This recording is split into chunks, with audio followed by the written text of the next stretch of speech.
하나님께서 허락하시는 은혜 안에서 매일매일을 살아가시는 모든 시청자 여러분, 안녕하세요. 한 주 한 주가 정말 빨리 지나감을 느끼는데요. 여러분들은 어떠신가요? 전쟁으로 또 질병으로 불안한 우리의 삶일수록 하나님의 말씀을 더 연구하고 확신하고 또 어려움 속에서라도 소망을 갖는 삶이 되기를 바랍니다. 오늘은 구약에 등장하는 믿음의 조상들의 삶에 나타난 부활에 대한 소망을 배우고 깨닫게 되는 시간이 되기를 바라며 이제 공부를 시작하겠습니다. 제4과 구약에 나타난 소망. 안녕하세요. 안녕하십니까. 네, 저희가 기다리던 네 번째 시간입니다. 네, 제목이 무엇인가요? 네, 오늘 4과 구약에 나타난 소망. 네, 구약에 나타난 소망에 대해서 오늘 공부를 우리 해보겠습니다. 구약에 나타난 소망이 있으면 또 어디에 나타난 소망이 있을까요? 신약에 나타난 소망이요? 네, 신약에 나타난 소망도 있겠죠. 그래서 오늘 이번 주에는 구약에 나타난 소망을 공부를 하고 결국은 이제 공부해서 알겠지만 구약에 나타난 소망이라는 게 결국 무엇을 얘기하는 것이었나요? 공부해보면 알겠지만 부활이죠. 네. 그래서 구약에 나타난 이제 부활에 대해서 공부를 하고 또 부활을 하면은 누가 생각이 나나요? 예수 그리스도. 네, 예수 그리스도죠. 그래서 예수님이 십자가 이전에 있었던 부활시켰던 그 사람들에 대해서 다음 주에 공부를 하고 또 우리의 구주가 되신 예수께서 우리의 십자가에서 돌아가셨죠. 네. 그래서 육과를 공부를 하고 그 다음에 그걸로 끝난 것이 아니라 어떻게 정말 우리 그리스도께서 어떻게 하셨어요? 부활하셨죠. 그를 7과에서 공부를 하고 그 다음에 8과에서 신약에 나타난 소망에 대해서 공부를 앞으로 해보겠습니다. 자, 그래서 오늘은 제목이 구약에 나타난 소망인데 우리 소망하면 어떤 경우에 필요한가요? 소망이 어려울 때. 예, 정말 어려울 때 소망이 필요하죠. 정말 역경과 어려움이 있을 때 소망이 있으면 우리가 그걸 이겨낼 수 있죠. 네. 그런데 이 소망은 이 땅에서의 삶에서 찾을 수 있는 것이 아니라 이 소망은 예수님께서 재림하실 때에 부활하여 얻게 될 영원한 생명이 있다는 것입니다. 그래서 우리의 소망 불타오르네 하는 우리의 소망이 오늘 공부할 우리 선조들의 이 소망이 무엇을 바라보고 소망을 얻었다는 것이에요? 부활. 예, 부활. 앞으로 있게 될 부활을 보고서 이 땅에서 어렵지만 그것을 견뎌냈다는 것입니다. 그래서 오늘 한번 우리 기억절을 한번 우리 보도록 하겠습니다. 네, 4과 기억절. 아브라함은 시험을 받을 때에 믿음으로 이삭을 드렸으니 그는 약속들을 받은 자로 돼 그 외아들을 드렸느니라. 그가 하나님이 능히 이삭을 죽은 자 가운데서 다시 살리실 줄로 생각한지라. 비유컨대 그를 죽은 자 가운데서 도로 받은 것이니라. 히브리서 11장 17절 19절. 네, 아브라함의 이야기가 나오죠. 아브라함이 시험을 받아서 정말 혹독한 시험을 받았죠. 네. 그리고 아들 이삭을 제물 번제로 드리죠. 근데 그렇게 정말 할 수 있을까요? 그렇게 할 수 있었던 이유는 아브라함이 하나님께서 내가 아들 이삭을 제물로 바쳤을 때에 창조하신 하나님께서 어떻게 다시 이삭을 어떻게 할까를 믿은 거예요. 부활. 예, 다시 부활시킬 것을 믿었다는 거지. 그래서 우리 조상 아브라함은 이 부활의 신앙을 가졌어요. 우리도 이제 대학 공부를 하겠지만 부활의 신앙을 가진 사람은 이 삶이 어떤 삶을 산다는 것이에요. 삶이 두렵지가 않다는 것이에요. 왜?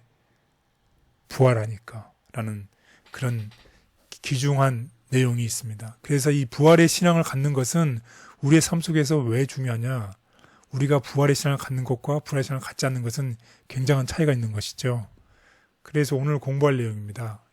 이번 주는 우리가 최종적인 부활의 개념이 구약시대에 특별히 오늘은 욥과 시편 기자 둘 그리고 이사야 그리고 다니엘이 한 말 속에서 어떻게 부활이 나타나 있는지를 우리 공부를 해보겠습니다.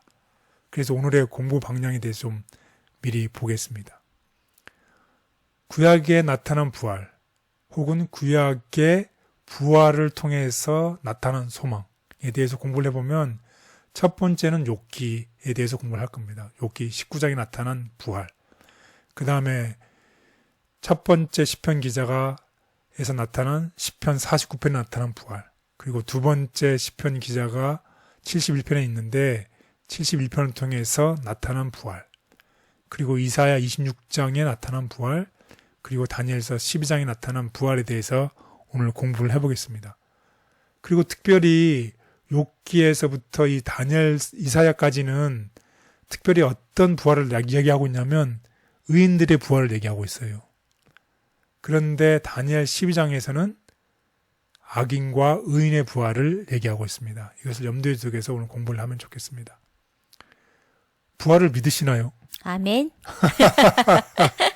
네, 그렇습니다. 우리는 부활을 믿습니다. 우리 기억절에 봤지만 네. 누가 부활에 대해서 믿었나요? 아브라함. 예, 아브라함이 부활에 대해서 믿었습니다. 그리고 이제 점점 올라와 신약 시대에 가면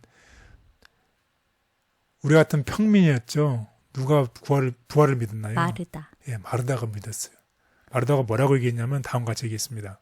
마지막 날 부활 때에는 나사로가 다시 살아날 줄을 내가 아나이다. 예, 그 오라비 나사로가 죽었잖아요. 네. 그래서 예수님이 찾아왔을 때 마르다가 이제 고백을 하는 거예요. 마지막 부활 때에는 내 오라비가 다시 살아날 줄을 내가 아나이다. 그리고 또 누가 믿나요? 예, 우리가 믿죠. 우리는 부활을 믿습니다. 근데 부활을 믿지 않는 사람들이 있어요. 어떤 사람들이 부활을 안 믿을까요? 영혼 불멸을 믿는 분들. 그러겠죠. 내가 죽었을 때 영혼이 살아서 있는데 왜 부활이 없죠. 부활이 필요가 없지요. 예. 그런 사람들에게는. 그래서 부활을 믿을 필요가 없는 거죠. 그런 사람도 있고 또 어떤 사람이 있어요. 교회 지도자가 있었는데 부활을 믿지 않았던 사두개인이 있습니다. 그래서 결국 오늘은 제가 여러분들에게 소개해드리는 부활을 소개해드릴 텐데, 부활을 믿었을 때의 우리의 삶은 일상의 삶 속에서 우리가 두려움 없이 정말 내세를 넘어서 아주 강한 믿음을 가지고 살아갈 수 있기 때문에 오늘 저희는 여러분에게 부활을 소개해드리고자 합니다. 부활을 믿는 것하고 부활을 믿지 않는 그 길은 완전히 반대의 길인 것 같아요. 그렇죠. 부활이라는 것은 내가 어려움을 겪었을 때에 그냥 어두움 속에서 힘든 일 속에서 힘든 일이 결국 어떻게 되는 것이에요? 이겨내는 거. 그렇죠. 이겨내는 거죠. 그게 바로 부활이라는 거죠.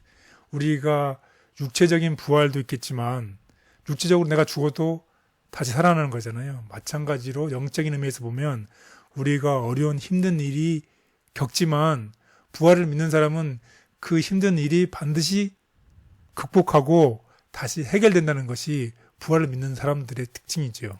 그러면 저희가 지금 육체적으로 많이 아프신 분들이 있고 경제적으로 많이 어려운 분들이 있을 수 있고 또 학업으로 어려움이 많은 학생들이 있는데 이런 절박한 어려움을 우리가 부활의 신앙을 믿으면 그거를 잘 극복할 수 있다는 말씀이시죠? 그렇습니다.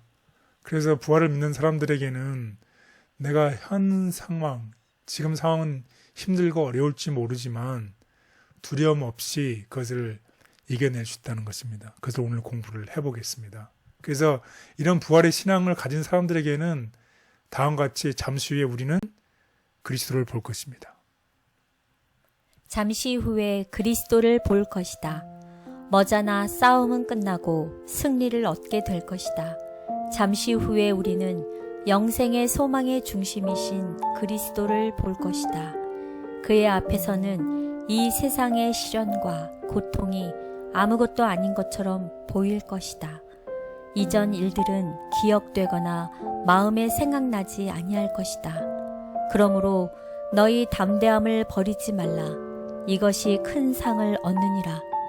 너희에게 인내가 필요함은 너희가 하나님의 뜻을 행한 후에 약속을 받기 위함이라. 잠시 잠깐 후면 오실 이가 오시리니 지체하지 아니하시리라. 이스라엘은 영원한 구원을 얻으리니 영세에 부끄러움을 당하거나 욕을 받지 아니하리로다. 위를 쳐다보라. 위를 쳐다보고 그대의 믿음을 계속 증가시켜라. 아멘. 네, 오늘의 학습 순서를 보겠습니다. 첫째 날은 내가 하나님을 보리라는 욥의 고백에 대해서 공부를 하겠습니다. 그 다음에 두 번째 날은 무덤의 권세에서부터 이제 부활하는 경험. 그 다음에 세 번째는 이제 다시 이야기죠. 땅의 깊은 곳에서부터 부활하는 경험. 그 다음에 네 번째로는 죽은 자들이 일어난다는 이사야에 대한 공부를 하겠고, 마지막 날은 땅의 티끌 가운데서 자는 자들이 이제 부활하는 다니엘서 12장에 있는 내용을 가지고서 우리 다 같이 공부를 해보도록 하겠습니다. 첫째 날, 내가 하나님을 보리라. 네, 욥기 19장 26절에 나타난 구절입니다. 내가 하나님을 보리라. 나의 대독자가 살아계시니 내가 하나님을 보리라. 참 멋있는 말입니다.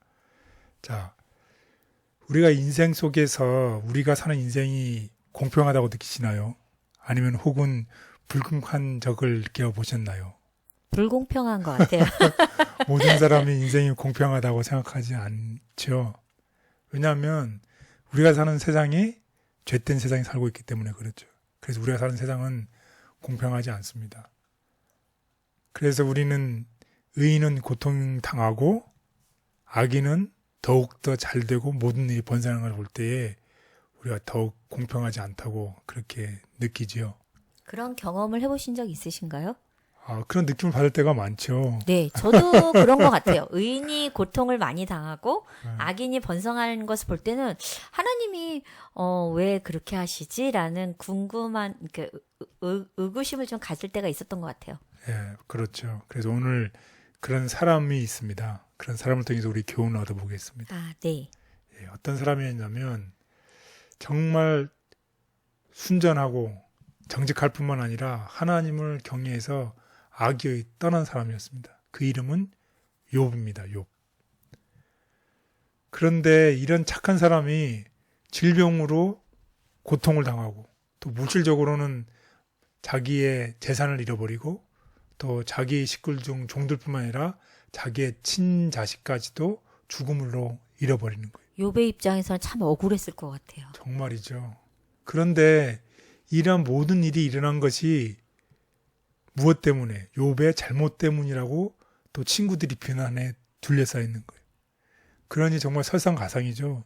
네. 누구 주위에 있는 사람들이 어느 누구도 이해하지 않는 것이. 심지어 자기가 같이 사는 자기 부인까지도 뭐라고 얘기를 한다고요? 당신이 그래도 자기의 온전함을 굳게 지키느냐 하나님을 욕하고 죽으라. 정말 어디 설 자리가 없는 것 같아요. 하나님을만 바라볼 수밖에 없겠네. 그래서 여러분이 이런 상황에 처해 보셨나요? 욥처럼. 이렇게 지독한 이런 상황에 처했던 욥은 어떤 반응을 보였을까요? 정말 멋있는 말을 했습니다. 욥기 19장 25절 27절 내가 알기에는 나의 대속자가 살아계시니 마침내 그가 땅 위에 서실 것이라. 내 가죽이 벗김을 당한 뒤에도 내가 육체 밖에서 하나님을 보리라. 내가 그를 보리니 내 눈으로 그를 보기를 낯선 사람처럼 하지 않을 것이라. 내 마음이 초조하구나. 네. 나의 구속자, 나의 하나님이 살아계셔서 이 땅에 서실 때에 내 가족이 벗김을 당한 뒤, 내가 죽음을 당한 다음에도 내가 부활하여 누구를 보리라? 하나님을 보리라는 이 부활의 신앙을 가졌다는 것이에요. 이런 신앙을 가졌을 때에 어떤 태도를 가졌냐면 하나님을 향한 변함없는 충성심이 있었다는 것이에요. 왜냐하면 부활의 신앙으로 내가 하나님을 봐야 되기 때문에 그분께서 나를 죽일지라도 나는 그분을 신뢰할 것이라는 이 충성심으로 자기 생명이 다할 것이라고 생각하는 와중에도 그의 죽음이 이 세상의 삶이 끝이 아니라는 것을 확신했다는 거지. 그러니 내가 죽더라도 내가 살고 내가 하나님을 본다는 이러한 그 믿음을 가졌을 때에 비록 자신이 죽을지라도 구속주께서 땅 위에 서실 것이고 여전히 자기는 육체 안에서 하나님을 보리라는 욥의 부활의 신앙을 가졌다는 것입니다. 우리도 이러한 부활의 신앙을 갖게 되면 우리가 아무리 어렵고 힘든 일이 온다 할지라도 우리는 누구를 만날 테니까 우리의 구속주를 만날 테니까 우리가 만나기 위해서 우리가 최선을 다하면서 변함없는 믿음을 가지고서 살 수 있다고 오늘 공부를 통해서 우리가 배우고 있습니다. 그래서 우리가 질병을 견딜 수도 있고 어떤 큰 고통 또 요즘은 정말 경제적으로 어렵잖아요. 점점 어려워지는데 경제적인 어려움 혹은 내가 본의 아니게 사회적인 비난 혹은 억울한 일을 당할 때도 있죠. 절망적인 정세 가운데서도 여전히 욥은 어떻게 했다는 것이에요. 그 어려움 속에서 일어나서 구속주를 보게 될 날을 고대했다는 거지. 결국은 우리가 이 부활의 신앙을 갖게 되면 우리가 일어난 모든 어려움이 결국은 어떻게 하는 거예요. 그 어려움을 이겨내고 우리가 그 일이 해결되고 우리의 구속자를 보게 된다는 것입니다. 그래서 오늘 혹시 우리들 가운데 이런 힘들고 어려운 일이 있을 때에 우리가 욥처럼 이 부활의 신앙을 가지고 결국 우리가 경험하는 모든 일들이 다 하나님의 도움으로 해결될 것이고 우리는 거기에서 승리할 거라는 믿음을 가지게 되길 바랍니다. 그리고 아멘. 심지어 우리가 죽을지라도 우리는 다시 죽음에서 일어나 우리 사랑하는 구속주를 보게 될 것입니다.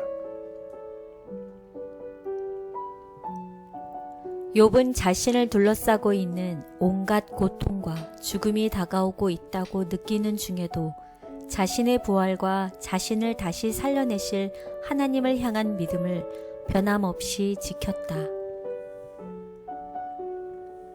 부활의 소망 가운데 기뻐함. 이제 그들은 믿음의 친구들이 무덤에서 부활하여 하나님의 나라에서 영원히 살 것이라는 사실을 알고 기뻐하였다. 죽은 자의 무덤을 둘러싸고 있던 흑암은 사라졌다. 한 새로운 광채가 그리스도인 신앙을 영광스럽게 하였으며 그들은 그리스도의 생애와 죽음과 부활에서 새로운 영광을 보았다.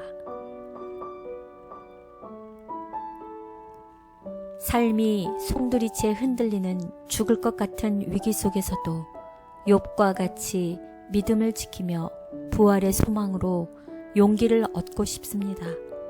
저의 믿음이 말과 지식에 그치지 않고 삶을 통해 실천되도록 힘주시고 도와주시옵소서. 아멘. 둘째 날, 무덤의 권세로부터. 네, 시편 49편에 나와 있는 내용입니다. 무덤의 권세로부터. 시편 49편에는 특별히 어리석은 자와 지혜로운 자에 대해 차이점에 대해서 잘 기술되어 있습니다. 이 어리석은 자들은 이 세상에서 스쳐 지나가는 재물과 업적에 확신을 찾으려고 하지만 결국은 이제 멸망당하는 거죠. 결국은 죽는 사람들이죠. 하지만 이 지혜로운 사람들은 인간이 이뤄낸 것들과 무덤이라는 감옥 너머에 하나님께서 우리를 위해 준비해 놓으신 영광스러운 상급을 바라보는 사람들입니다. 이 세상에 살면서 이 세상뿐만 아니라 이 세상 너머의 새로운 새 세상에 오는 그 새로운 것을 가지고 바라보는 사람들이라는 것입니다. 그래서 어리석은 사람들의 특징을 한번 우리 보겠습니다. 첫 번째 어리석은 사람들의 특징은 무엇인가요?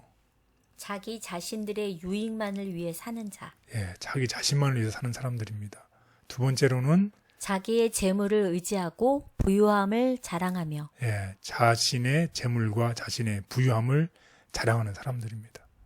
그리고 세 번째는 그들의 토지를 자기 이름으로 부르며. 예, 그 다음에 마치 자신들의 집과 영광이 영원할 것인 양 착각하며 살아간다. 예, 이 세상에 살면서 자신이 가지고 있는 부와 영광이 영원토록 있을 것이라는 착각 속에 살아가는 사람들을 어리석은 자라고 칭하고 있습니다.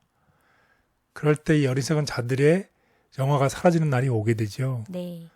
그리고 그들이 결국은 짐승들처럼 모두 다 죽는다는 사실이 있는데 그걸 잊고 산다는 것입니다. 제가 생각하기에 저희 함께 계시는 지금 우리 성도님들은 해당 사항이 없는 것 같아요.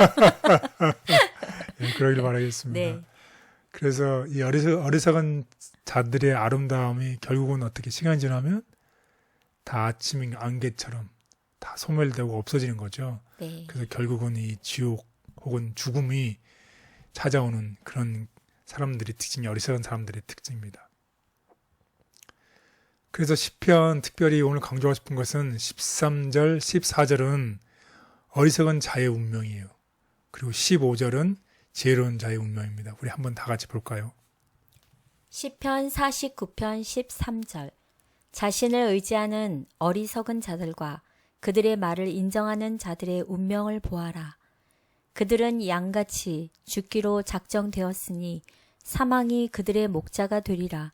정직한 자가 아침에 그들을 다스릴 것이니 그들의 몸은 호화로운 저택에서 떠나 무덤에서 썩어 없어질 것이다. 그러나 하나님은 나를 영접하여 내 영혼을 사망의 권세에서 구원하시리라. 예, 그렇습니다. 15절에 나와 있는 사람은 이 지혜로운 사람입니다. 하나님을 지혜롭게 믿고 하나님을 의지하는 사람은 하나님께서 내가 죽을지라도 내 영혼을 사망의 권세에서 구원하시리라는 이 부활의 소망을 가진 사람들입니다. 따라서 우리 한번 다 같이 우리 시편 49편을 현대인의 성경으로 우리 다 같이 한번 보도록 하겠습니다. 만민들아 들어라. 세상에 사는 모든 백성들아 귀를 기울여라. 높은 사람이나 낮은 사람이나 부자나 가난한 사람이나 다 내 말을 들어라. 내 입이 지혜를 말하고 내 마음의 묵상이 깨달음을 말하리라. 내가 속담에 귀를 기울이고 수금을 타면서 인생의 가장 어려운 문제를 풀어내리라. 악한 원수들에게 포위당하는 위험한 때에도 두려워할 필요가 없다. 그들은 자기들의 재산을 의지하고 그 부유함을 자랑하는 자들이다. 사람이 아무리 돈이 많아도 다른 사람의 생명을 구원할 수 없으며 하나님께 그 몸값을 지불할 수 없으니 인간 생명의 값이 너무나 크기 때문이다. 그 어떤 것을 지불한다고 해도 사람을 죽지 않고 영원히 살게 하지는 못하리라. 지혜로운 자도 부유한 자도 어리석고 무식한 사람처럼 다 죽고 그 재산을 다른 사람에게 물려주는구나. 비록 그들이 한때는 자기들의 이름으로 땅을 소유했으나 무덤이 그들의 영원한 집이 되어 거기서 끝없이 머물게 되리라. 사람이 아무리 영화를 누리며 살아도 영원히 살 수는 없으니 인간 역시 짐승처럼 죽기 마련이다. 자신을 의지하는 어리석은 자들과 그들의 말을 인정하는 자들의 운명을 보아라. 그들은 양같이 죽기로 작정되었으니 사망이 그들의 목자가 되리라. 정직한 자가 아침에 그들을 다스릴 것이니 그들의 몸은 호화로운 저택에서 떠나 무덤에서 썩어 없어질 것이다. 그러나 하나님은 나를 영접하여 내 영혼을 사망의 권세에서 구원하시리라. 남이 돈을 모아 점점 부유해지고 그 집안의 명성이 높아갈 때 그런 것을 보고 낙심하지 말아라. 그가 죽으면 아무것도 가져가지 못하고 그 영광도 그를 따라 무덤까지 내려가지 못하리라. 사람이 비록 이 세상에서 만족을 느끼고 성공했다고 칭찬을 받을지라도 결국은 자기 조상들처럼 죽어 다시는 생명의 빛을 보지 못할 것이다. 아무리 영화를 누리며 살아도 깨닫지 못하는 사람은 짐승처럼 죽으리라. 네. 그래서 지혜로운 삶의 자들의 삶을 보면 이 죽음 너머의 내세에 대한 확신이 있습니다. 그래서 이 세상에 사는 이 관점이 달라지죠. 그래서 부활을 믿는 사람들은 어떤 어려움과 힘든 일이 있더라도 어떤 삶을 사는 사람이에요. 두려움이 없는 삶을 살 수 있게 해준다는 것입니다. 그래서 아무리 힘들고 어렵지만 두려움 없이 그것을 이겨내는 사람이 지혜로운 사람들의 삶이고 그들의 삶 속에는 부활에 대한 확신이 있는 것입니다. 네, 어려움이 있어서 두려운 것도 있지만 두려움 때문에 어려움을 겪는 분들도 참 많아요. 그렇죠. 예. 그럴 때 정말 우리가 소망이 있다 그러면 그 두려움을 이렇게 탁 안개처럼 사라지게 할 수 있을 텐데. 맞습니다. 아주 공부를 잘하셨네요. 네. 그래서 결국 오늘의 이 강조점은 구약에 나타난 무엇이에요? 소망이죠, 소망. 네. 이 소망 때문에 우리가 힘든 삶을 이겨낼 수 있다는 것이죠. 그래서 우리가 이 소망을 꼭 붙잡게 되길 바랍니다. 아멘. 그래서 이 지혜로운 자들의 또 다른 특징은 어리석은 자들이 이 땅에 사는 짧은 생애 동안에 자신들이 거둬들일 수 있는 것보다 훨씬 더 영광스럽고 영원한 상급, 그 소망을 갖게 된다는 것이죠. 그래서 우리 모두 다 지혜로운 사람에 대해서 우리 모든 소망을 가지고 지금 현재 어렵지만 모든 것을 다 이겨내는 우리 모두가 되기를 바라겠습니다. 아멘. 어리석은 자들은 잠시 후면 사라져 버릴 세상의 부와 명예를 의지하고 살아가지만 지혜로운 자들은 세상의 것 너머에 있는 하나님의 확실한 약속을 바라본다. 소망은 인내로 버티게 해줌. 우리들의 가장 간절했던 소망이 가끔 꺾이는 때가 있다. 우리는 영원히 잠든 저들의 눈을 감겨주며 무덤에서 장사하고 다시는 저들을 못 보게 된다. 그러나 소망은 우리들의 정신을 버티게 한다. 우리는 영원히 헤어지는 것이 아니며 예수님 안에서 잠든 사랑하는 식구들을 다시 만나게 될 것이다. 저들은 원수의 땅에서 부활하게 될 것이다. 생명을 주시는 주님께서 다시 오실 것이다. 세상의 부와 명예가 영원하지 않을 것이라는 사실을 알면서도 그것들을 향한 욕심을 내려놓기가 어렵습니다. 하나님께서 영원한 나라에 저를 위해 준비해 놓으신 것들의 가치를 제대로 이해하며 그것들의 참된 소망을 두고 살게 해 주시옵소서. 아멘. 셋째 날, 땅 깊은 곳에서. 네, 시편 71편에 나와 있는 땅 깊은 곳에서, 영어로는 From this pit of death. 무슨 뜻이냐면 죽음의 구덩이에서부터 건지셨다는 뜻입니다. 그래서 결국 부활을 얘기하고 있는데 우리 71편을 다 같이 보겠습니다. 특별히 시편 71편은 누가 지었나요?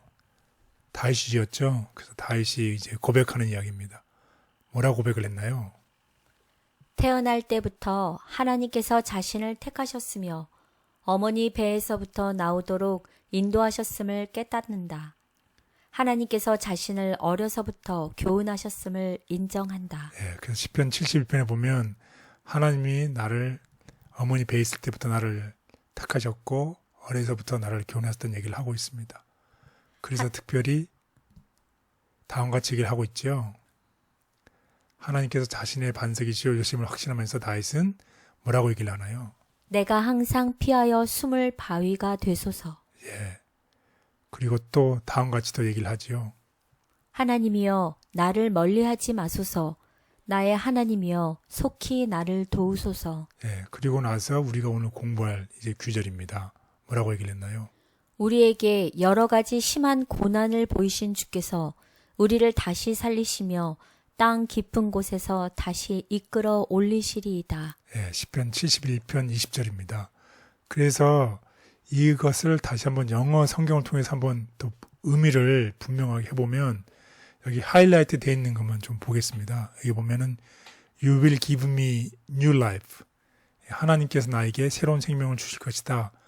You will lift me up from this pit of death. 무슨 말이냐면 하나님께서 죽음의 구덩이에서부터 나를 이끄실 것이다. 이 말은 무슨 말이냐면 죽음의 구덩이에서부터 나를 이끌어 올린다는 얘기는 내가 죽음에서 부활한다는 뜻이겠지요. 그래서 이 말은 땅의 깊은 곳에서라는 이 표현은 문자 그대로 시편 기자의 다윗이 미래의 육체적 부활을 나타내는 것으로 이해할 수 있습니다. 그래서 우리 다 같이 이 시편 71편을 우리 다 같이 한번 보겠습니다. 여호와여 내가 주께 피하오니 나로 영영이 수치를 당케 마소서. 주의 의로 나를 건지시며 나를 풀어주시며 주의 귀를 내게 기울이사 나를 구원하소서. 주는 나의 무시로 피하여 거할 바위가 되소서. 주께서 나를 구원하라 명하셨으니 이는 주께서 나의 반석이시요 나의 산성이심이니이다. 나의 하나님이여 나를 악인의 손 곧 불의한 자와 흉악한 자의 장중에서 피하게 하소서. 주 여호와여, 주는 나의 소망이시오. 나의 어릴 때부터 의지시라. 내가 모태에서부터 주의 붙드신 바 되었으며 내 어미 배에서 주의 취하여 내신 바 되었사오니 나는 항상 주를 찬송하리이다. 나는 무리에게 이상함이 되었사오나 주는 나의 견고한 피난처시오니 주를 찬송함과 주를 존중함이 종일토록 내 입에 가득하리이다. 나를 늙은 때에 버리지 마시며 내 힘이 쇠약한 때에 떠나지 마소서.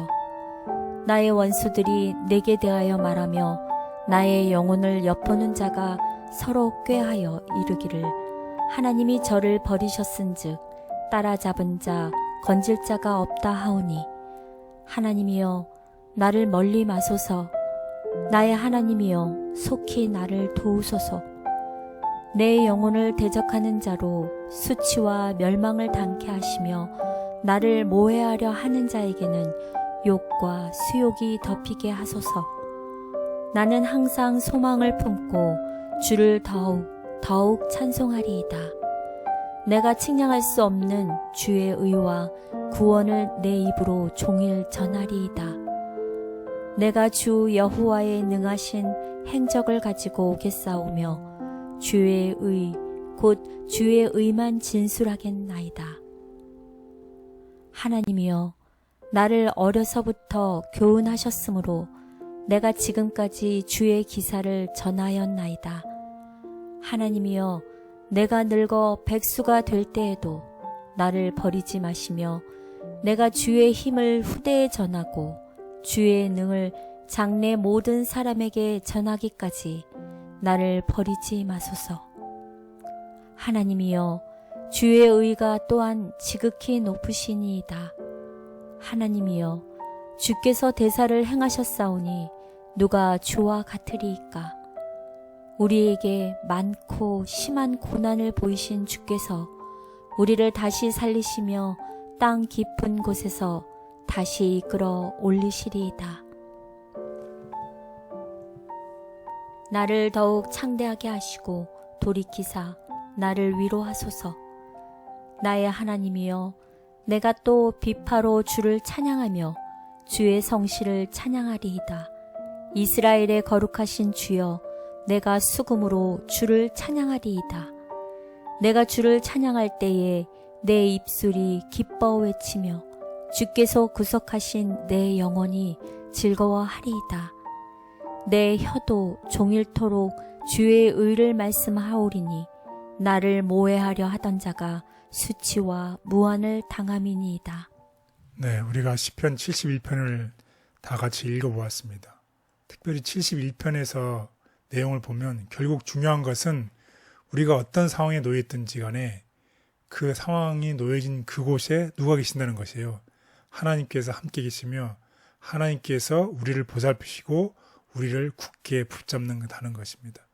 그래서 우리의 소망은 이 땅에 있는 삶에서 발견할 수 있는 것이 아니라 예수님께서 재림하실 그때 부활하여 얻게 될 영생의 소망에 있다는 것입니다. 이 다윗이 얘기한 것처럼 땅속 깊은 곳에서부터 우리를 다시 이끌어 올리신다는 그의 믿음의 고백을 통해서 우리가 결국 아무리 힘들고 어려운 일들이 있을지라도 결국 우리를 부활시킬 것이라는 부활의 신앙을 갖는 우리 모두가 되기를 바라겠습니다. 저희가 아마도 같이 다 일어나서 우리의 소망을 찬양을 함께 불러야 될 것 같아요. 네, 부활의 네. 소망이죠. 네, 네, 참 굉장히 희망차네요. 네, 그렇습니다. 절망적인 상황에 놓이게 될 때 하나님께서 우리와 함께 계실 뿐만 아니라 우리를 보호하고 계시며 우리에게 영생을 주시는 분이심을 기억하며 용기를 얻어야 한다. 사탄도 부활의 소망을 빼앗지 못함. 사탄은 만족하지 않았다. 그는 신자들의 육체는 괴롭힐 수 있었으나 그들의 신앙과 소망을 버리게 할 수는 없었다. 죽임을 당하면서도 그들은 의인들이 부활할 때 얻게 될 영생의 밝은 소망으로 기뻐했다. 그들은 죽음 이상의 것을 가지고 있었다. 그들은 잠시도 감히 졸지 않았다. 온갖 고난과 삶의 문제들로 하나님을 향한 우리의 시선을 가려 좌절하고 낙담하게 하려는 사탄의 공격에 맞서 믿음의 싸움에서 승리하고 싶습니다. 우리를 향한 하나님의 약속을 굳게 붙잡도록 큰 믿음 허락해 주시옵소서. 아멘. 넷째 날, 죽은 자들은 살아나고. 네, 이사야 26장에 있는 내용입니다. 죽은 자들은 살아나고. 그래서 이사야 26장을 보면 여기에는 이제 선지자 이사야가 부활에 관하여 자신 그리고 언약적 관계 속에 살아가는 특별히 믿음의 공동체 모두를 포함하는 곳이 있습니다. 우리가 지금까지는 이제 의인 한 사람에 대해서 얘기를 했었잖아요. 네.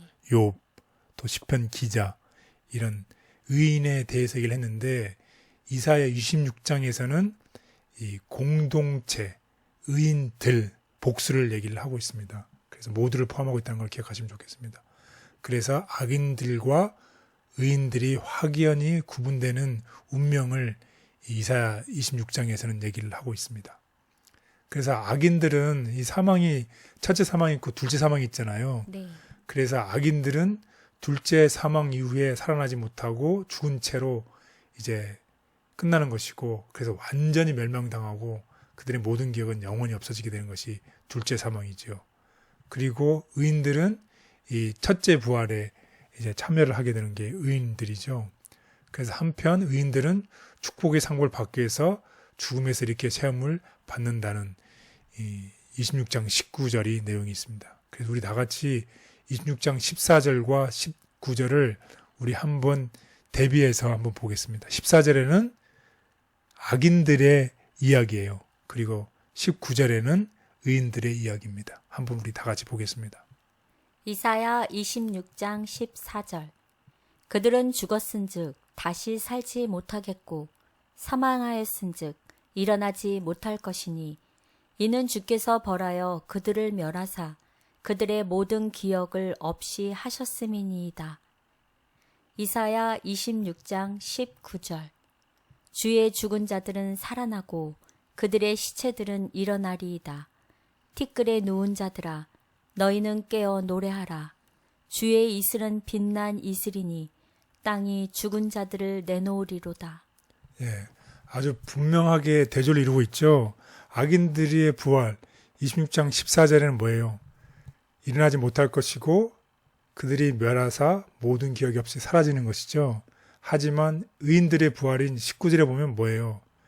티끌아, 누운 자들아, 깨어 노래하라.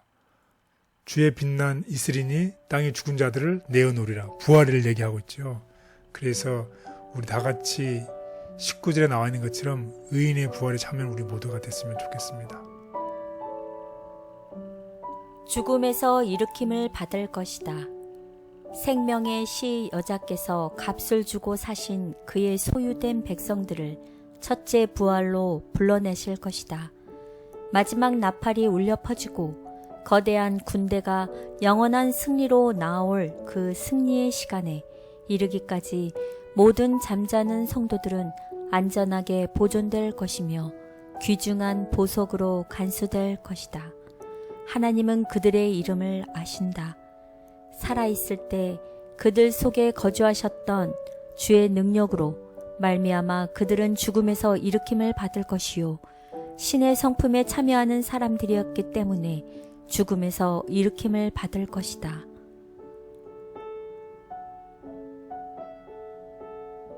최후의 날 하나님을 거절한 악인들은 흔적 없이 소멸하겠지만 하나님께 충성한 의인들은 부활하여 하나님께서 준비하신 축복의 상급을 받을 것이다.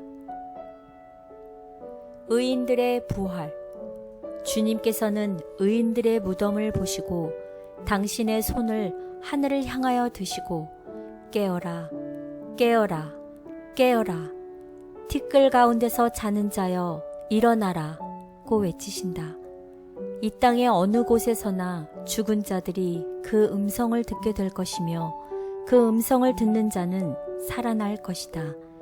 이때 온 세상은 모든 나라와 족속과 방언과 백성 중에서 부활한 큰 무리로 소음이 일어날 것이다. 하나님께 충성했던 모든 의인들이 부활하여 하나님과 함께하는 기쁨의 잔치에 저도 꼭 참석하고 싶습니다. 매일 매 순간 올바른 선택을 통해 하나님을 향한 굳건한 믿음을 드러내 보이며 살게 해 주시옵소서. 아멘. 다섯째 날, 땅의 티끌 가운데서 자는 자들. 예, 다니엘서 12장 2절에 나와 있는 말이죠. 땅의 티끌 가운데서 자는 자들. 그래서 특별히 악인과 의인의 부활이 묘사되어 있는데 우리 한번 다 같이 1절, 2절을 읽어보겠습니다. 다니엘 12장 1절 2절. 그때에 내 민족을 호위하는 큰 군주 미가엘이 일어날 것이요 또 환란이 있으리니 이는 개국 이래로 그때까지 없던 환란일 것이며 그때에 내 백성 중 책에 기록된 모든 자가 구원을 받을 것이라. 땅의 티끌 가운데서 자는 자 중에서 많은 사람이 깨어나 영생을 받는 자도 있겠고 수치를 당하여서 영원히 부끄러움을 당할 자도 있을 것이며. 네, 특별히 2절을 보면 땅의 티끌 가운데 자는 자 중에 많은 사람이 깨어나서 어떤 사람은 영생을 얻겠고 또 어떤 사람은 수출당하여서 영원히 부끄러움을 당하게 될 자들이 있을 것이라는 것입니다. 그래서 이 많은 사람이 깨어났는데 두 부류의 사람이 있죠. 한 사람은 어떤 사람이에요? 영생을 얻는 자죠. 그리고 또 한 사람은 어떤 부류의 사람들이에요? 부끄러움을 당할 자죠. 그래서 영생을 얻는 사람을 의인의 부활이라고 하면 부끄러움을 당할 자들은 악인의 부활인 것입니다. 그래서 그렇다고 하면 이 악인은 어떤 사람이 악인일까요? 그래서 특별히 어떤 특정의 악인들을 얘기하고 있는데 계시록 1장 7절을 근거해서 보면 그를 찌른 자도 본다고 얘기를 했어요. 그래서 그를 찌른 자, 곧 예수 그리스도를 찌른 자죠. 그리고 그리스도의 죽음의 고통을 조사하고 조롱한 자들, 십자가에서.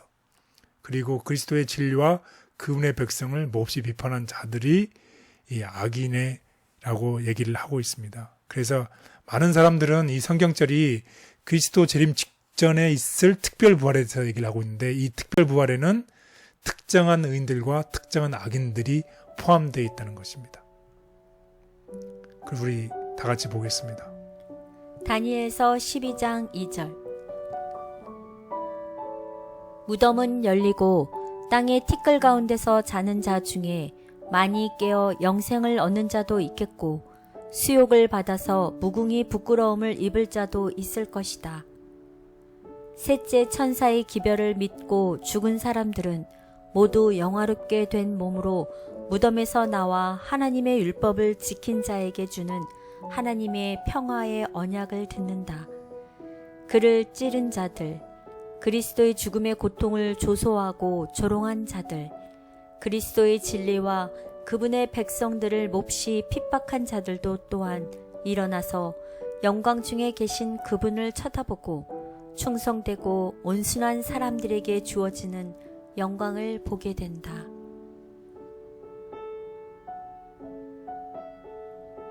다니엘 12장에서는 부활에 관한 다른 구약의 말씀들과 달리 의인과 악인 모두의 부활에 관해 언급하면서 그들의 최후의 운명에 대해 이야기한다. 재림 광경을 미리 본 모세.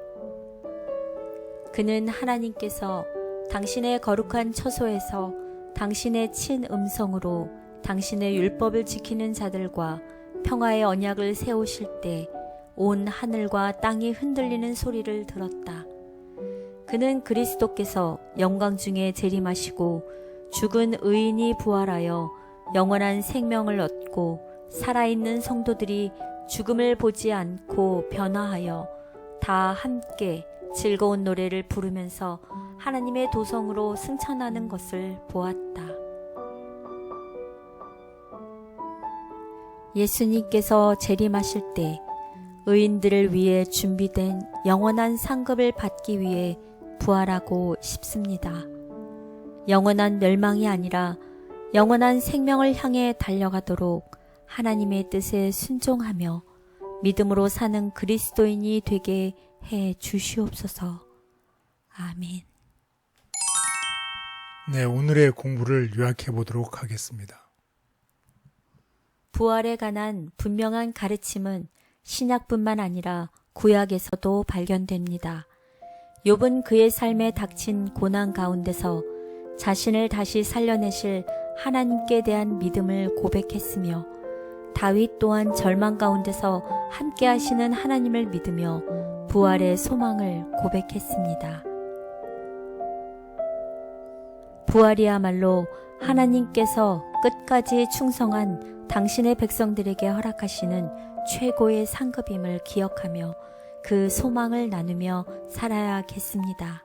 네, 오늘은 우리 모두가 구약에 나타난 소망에 대해서 공부를 했습니다. 그 소망이란 결국 부활의 소망을 얘기하는 것이죠. 우리가 힘들고 어려울 때에 우리가 지혜로운 사람들처럼 이 세상 너머에 우리를 위해 마련해 놓은 이 부활의 소망을 가지게 되면 우리가 이 세상 살면서 두려움 없이 하나님을 믿으며 모든 일들이 어떤 어려움이 겪든지 우리가 그것을 극복하면서 우리가 승리해낼 것을 확신하고 있습니다. 우리 모두 다 부활의 소망을 가져서 하나님께서 마련하신, 또 하나님께서 우리에 있어 준비하신 그 소망을 나누며 사는 우리 모두가 되기를 바라겠습니다. 아멘. 감사합니다. 부활의 때에 여러분들은 정말 가장 만나고 싶은 사람이 있으신가요? 모든 분들이 사실 각자 정말 만나고 싶은 누군가가 있을 거라 생각이 듭니다. 우리 모두 부활의 소망을 믿고 기대하면서 여러분들이 정말 만나고 싶은 누군가를 부활의 때 꼭 만나게 되기를 간절히 바랍니다.